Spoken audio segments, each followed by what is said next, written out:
back to New World next week. I'm James Corbett of CorbettReport.com. And I'm James Evan Pilato of MediaMonarchy.com. Generals gathered in their masses. We've got that story, plus CRISPR's unintended mutations. But first, Saudi king names son the new crown prince, upending royal succession line. This comes via Reuters, and this is still a developing story as I come to you on the first day of summer. Saudi Arabia's King Salman made his son next in line to the throne, handing the 31-year-old sweeping powers as the kingdom seeks a radical overhaul of its oil-dependent economy. Although Mohammed bin Salman's promotion to crown prince had long been expected among those who follow the royal family closely, the timing was a bit of a surprise and puts the kingdom's future in relatively untested hands. Mohammed bin Salman replaces his cousin, Prince Mohammed bin Nayef, a veteran security chief who led the Saudi campaign against the Islamic State and al-Qaeda at a time when Riyadh faces tensions with Qatar and Iran and is locked in a war with Yemen. His appointment may make Saudi policy more hawkish against arch-rival Iran and other Gulf rivals, such as the aforementioned Qatar. Under his watch, Saudi Arabia has developed aggressive foreign policies, Yemen, Qatar, and he has not been shy about making strong statements against Iran. It is really not a question of if, but rather of when a new escalation with Iran starts, so said oil consultancy Petromatrix. And yes, America's next top president already called MBS, as they call him, to congratulate him on his promotion. Now, we talked about that radical overhaul of its oil-dependent economy just over a year ago here on New World Next Week in the story, Saudi Arabia plans $2 trillion mega fund for post-oil era. And that's kind of tied in with the coming Agenda of 2030. James, a lot of deck chairs being rearranged on the old ship estate. So what do you make of this latest move? Well, it is interesting, and it does, as you say, upend over half a century of tradition of succession here. And to be fair, I suppose it's not the first time that King Salman has changed the succession order. When he came in a couple of years ago, he deposed Prince Mukrin in favor of Mohammed bin Nayef, and now he's deposing Mohammed bin Nayef in favor of Mohammed bin Salman. So another change, but this time a more significant one, because of course the succession line has been going horizontally through the sons of the founder of the Saudi royal family.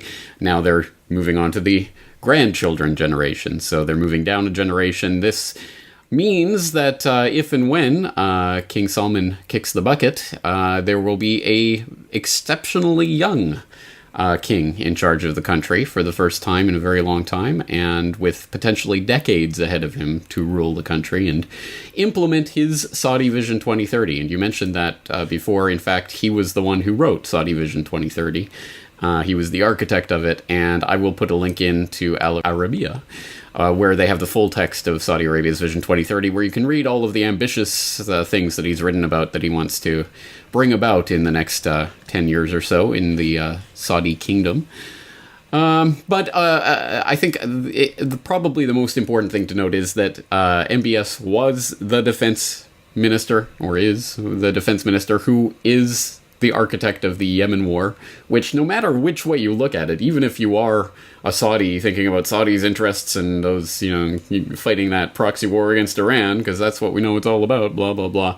Even from that perspective, that militaristic perspective, it's a total disaster. The Saudi kingdom having spent billions of dollars on this and devoted all these resources to essentially arrive at some sort of a stalemate at this point, where the Houthis are still in control of the capital, and they haven't really accomplished what they set out to accomplish. So I don't think that's something he necessarily wants to put as front and center on his resume. Another interesting aspect of this is that not only was Mohammed bin Nayef deposed as the next in line of succession, he was also taken out of his role as interior minister and replaced with Prince Abdulaziz bin Saud bin Nayef. So I'll put a profile up of him. That's an interesting little move as well, because not only to lose the line of succession, but to lose the interior minister post, which had been a pretty important part of the Saudi deep state, but it has been sort of defanged in recent years and even in recent days with some moves that have been made. So there's definitely a shakeup that's going on right now in Saudi Arabia, but unfortunately for the rest of the world, it does not mean a nicer, happier Saudi Arabia. I mean, certainly, as what you were quoting there, Iran is in the crosshairs, and the whole Qatar brouhaha and all of that is just part of that. So I wouldn't expect a huge change on that front from MBS. And I was even talking on my own morning show this morning about Yemen and the code black situation for cholera going on there. So speaking of a militaristic perspective, we move to our second story this week on New World Next Week, episode 314, with another article from our friend Brandon Turbeville on Activist Post. World on precipice as Russia threatens to shoot down U.S. jets and the U.S. refuses to back down. The world is perhaps closer now to World War III than it's been in 5 decades, as the situation in Syria is heating up yet again. In just the last few days, 3 to 4 days, the United States has attacked the Syrian military, shooting down a jet. Iran has launched missiles into Syria. Russia is threatening to shoot down American planes, and the U.S. is just digging in its heels and continuing to threaten and provoke both the Russians and the Syrians. That's pretty much the micro version of the situation, a prime situation in which the U.S. may decide to conduct a strike against Syrian military forces or otherwise invade the airspace designated by Russia as off-limits, thereby calling Russia's bluff in regards to its threats. James, there's a lot of threats going on, and again, each move seems to kind of ratchet it up, and we know full well, just as we've already sort of seen, that America's next top president won't hesitate a moment to start launching missiles with whatever the mad dog and the generals gathered in their masses suggest for him to do. James? It seems that we keep going back to Syria when these dramatic escalations occur, and that is because they continue to escalate. It's hard to overestimate how important this is, and it seems on an hourly basis now, crazier and crazier stories are coming out. We have the shoot down, and then we have Iran shooting some missiles into Syria, which is a significant step as well. We have numerous reports in the last few days of pro-Assad drones, which is the way it's generally described in the Western MSM, i.e. drones, Iranian or otherwise, that are operating in the Syrian theater that are being shot down by the U.S. You have Russian pilots buzzing F-16s in increasingly hairy situations. And, of course, in the immediate wake of this shoot-down, which did not involve the U.S. using its deconfliction line with Russia to warn of potential activity before it occurred, we see Russia basically coming out and saying they're going to target any flying objects over Syria where its air force is active. Could you think of a scarier situation in terms of maintaining some shred of peace in the world other than being on that kind of knife edge trigger? And even that, I mean, that did send the Pentagon into a bit of a tizzy, and they announced that they were going to try to start reestablish the deconfliction line with Russia as soon as possible. I haven't heard any update on that, but I will throw in a link to a Truthdig article, Can the U.S. Establish a Deconfliction with Russia and Syria? I will also throw in a link to, I think, an important report for people who are confused by the kind of on-the-ground movements that are going on right now. There's a report on Al Monitor, the geopolitics behind the race for eastern Syria, talking about the different players and factions and where they're lining up and what's going on. Part of this, I think, has to do with the U.S. and their ally/proxies trying to carve out a piece of Syria that they don't want the Syrian government to come in. I mean, they're both fighting ISIS, right? Ha ha ha. But the U.S. and the Kurdish portion that they're fighting with want to carve out their little piece of Syria that presumably will maintain their little piece of Syria no matter, towards the end goal of actually getting rid of ISIS. So there's definitely some geopolitics that are going on right now, and these are extremely important moves that really do put everything on a knife edge. Horrible, horrible developments here, and I would love to say that there's an easy way to climb down from this, But at the moment, there doesn't seem to be, and I've even seen some reports of some Russian diplomats canceling meetings in Washington and things like this. So it just continues to escalate and ratchet up and up and up and up. And I fear that people are going to be the boiling frog at this point. Oh, we've heard this before. Oh, it's, it's no big deal. We can take our eyes off this. I think Syria continues to be the most furiously boiling cauldron on the stove at this point, and we should definitely be keeping our eye on the day-to-day developments there, because it could get a whole lot worse very quickly, depending on what moves are made in the coming days. I think if you could look at a sort of word cloud of things that we've talked about over the years on New World Next Week, the word Syria, I think, probably just gets larger and larger and larger. And again, everything that we say always included down in the show notes. And really, this article from Brandon Turbeville, World on Precipice, I chopped it down to just the essentials. So reading through that entire article will give you the breakdown of all of these developments to sort of get you up to date. James, this will be at least the second week in a row where I don't really have any good news to wrap up with the third and final story. So we take it from our friend on Twitter at Miles of Truth via Science Magazine. CRISPR gene editing can cause hundreds of unintended mutations. As CRISPR starts to move into clinical trials, a new study published in Nature Methods has found that the gene editing technology can introduce hundreds of unintended mutations into the genome.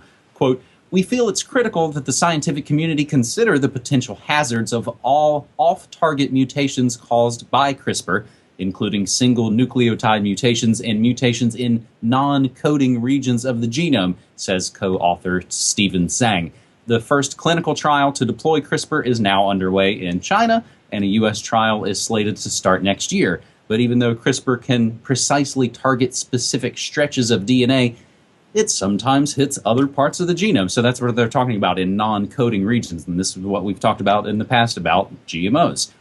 It's the ripple effect. It's the domino of all of these unintended consequences. And actually, if you hit the links and follow this, you'll see even the comments on Science Magazine saying, oh, great, more ammo for the anti-GMO crazies. But this paper is titled Unexpected Mutations After CRISPR Editing in Vivo. And James, I thought actually we had gotten into CRISPR a bit here on New World Next Week, but as I dug through the archives, it was just kind of a related headline at the end of an episode. Yeah, very telling that the first response is, oh no, now those GMO crazies are going to have more ammunition. You would think that people who are genuinely interested in science would be more interested in what this is actually telling us about the science and about what's going on and about what we didn't know. Oh, here's more info. Now we know more about what's going on and what could go wrong. That's a good thing. Why on earth should the first thought be, oh no, now we can't, shove these GMOs down people's throats as easily as before? That, I think, shows the bias that's going on here. And it's not like we need to point out the fact that science can be biased, or the people who perform science can be biased and come to basically work towards conclusions they've already worked out in their mind. But at any rate, there's more examples of that. For people who do want to hear the crazy anti-GMO people's version of what this is about, you can go to gmwatch.org, which has an article, CRISPR-Induced Mutations, What Do They Mean for Food Safety? And a short excerpt from that is, I agree that the whole genome sequences of gene-edited organisms must be submitted to biosafety authorities, and if the whole genome sequence did not show any additional mutations / off-target effects other than those intended, this would be somewhat reassuring. However, it is highly unlikely that this will ever be the case. It is a matter of how many off-target mutations there are, rather than a matter of their total absence. The technology is not perfect. It will in future become less prone to off-target effects as it is refined procedurally, but it is extremely unlikely that it will ever arrive at a point where only the intended change will result. Which, right there, is the point. We will never have a 100% complete perfect technique here, at least not with CRISPR, and we have to take that into account into anything that you're going to do with this, because there are going to be off-target effects, and you cannot plan for them, you cannot calculate them, and once they're out in the wild, they're out in the wild, guys. Nothing you can do to put that genie back in the bottle, as we've seen many, many, many times with the spreading of these GM organisms, despite best efforts of the people handling these trials. And just to put a little bit more humility into our most basic precepts of what we think we know about these types of techniques and things, this just out from sciencealert.com, DNA replication has been filmed for the first time, and it's not what we expected. Surprise, surprise. The pull quote here, it undermines a great deal of what's in the textbooks. So there are, I'll let people read through that, but even some of the most basic things that we have assumed, well, it must be like this, once we actually get a sight of it, oh, wait, it's actually not like that. Oh, well, okay. So everything we thought we knew is wrong. And of course, this is science. This is how it works. We discover things that are new and that completely change our understanding of what went before. It happens all the time, and that should be expected by anyone remotely familiar with what science is. But of course, as I just said, there are people who have their predetermined conclusions that they want to come to, and any new piece of information that undermines that, oh no, what will the crazies do with this information? So let's maintain our anti-scientism stance, where we do not treat scientific consensus as it exists in this current moment as the truth and the only possible truth. And let's maintain our humility. And let's definitely apply that to these genetic monstrosities that are being created in labs that, oh, by the way, isn't a perfect 100% laser-like precise editing tool. It's actually a sloppy tool that will create random mutations. Speaking of performing science, I've got a couple of relateds. One, a scary new one, another one from Activist Post, filed under the Department of What Could Possibly Go Right. Scripps scientists publish how they made bird flu more transmissible. So that's now all out there in public. See, James, we ask, for them to publish their reports, so they're just giving the people what they want, right?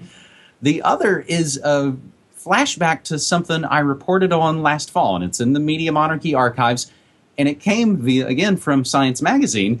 The Hollywood Reporter reports Jennifer Lopez set to produce new NBC bioterror drama, at this point called CRISPR. Each episode of the new J-Lo produced show, slated to air on NBC, will investigate a criminal bio attack based on the CRISPR gene editing technique, from a genetic assassination attempt on the president to the framing of an unborn child for murder. If the project moves forward, they're still all working on it, writing it. The drama will center on a scientist teamed up with an FBI agent going against her former mentor at the CDC, who's gone crazy mad as they battle for control over the human genome. So that is coming soon to some must-flee TV. James, any comments about Jenny from the Block? Oh, absolutely not. Couldn't care less. But enjoy your predictive programming, folks. That's it.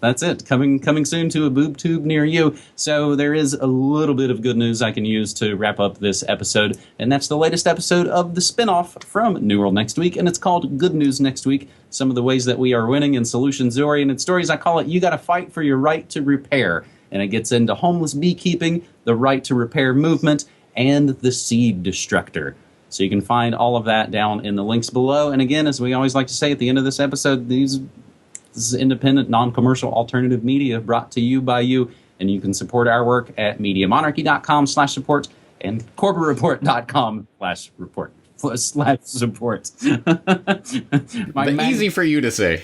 I know, very easy. All right. Well, other than that, thank you very much for today's 3 stories, James. Strike that last little bit of mumbling from the record, and this will be a great episode of New World Next Week. Thanks, buddy.